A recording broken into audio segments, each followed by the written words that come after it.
Hi, welcome to కమ్మని రుచులు. ఇప్పుడు నేను చేయబోయే రెసిపీ ముల్లంగి చట్నీ అండి. ఇది చాలా రుచిగా ఉంటుంది.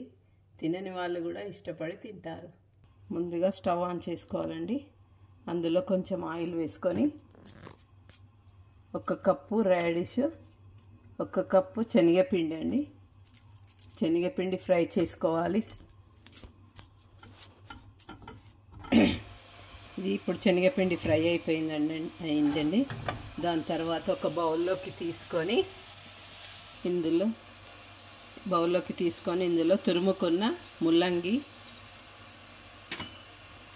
తగినంత పచ్చిమిరం పేస్ట్, అల్లం వెల్లుల్లి పేస్ట్, తగినంత పెరుగు,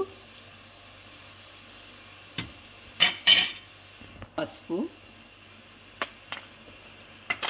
ఇవన్నీ వేసుకొని మంచిగా మిక్స్ చేసుకోవాలి. ముల్లంగి తినని వాళ్ళు కూడా ఇష్టంతో తింటారండి. చాలామందికి ఇది ఇష్టపడరు.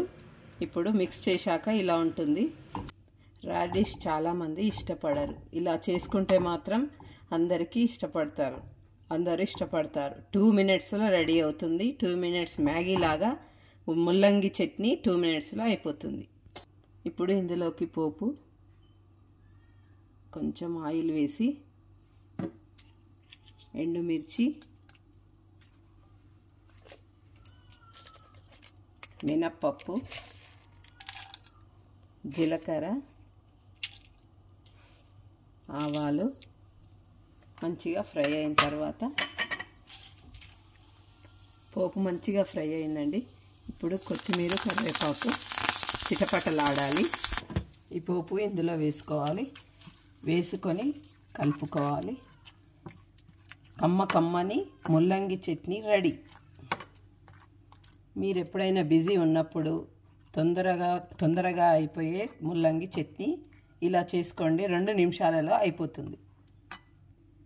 లాస్ట్లో కొంచెం సాల్ట్ వేసి కలుపుకోండి. గుమగుమలాడే ముల్లంగి చట్నీ రెడీ.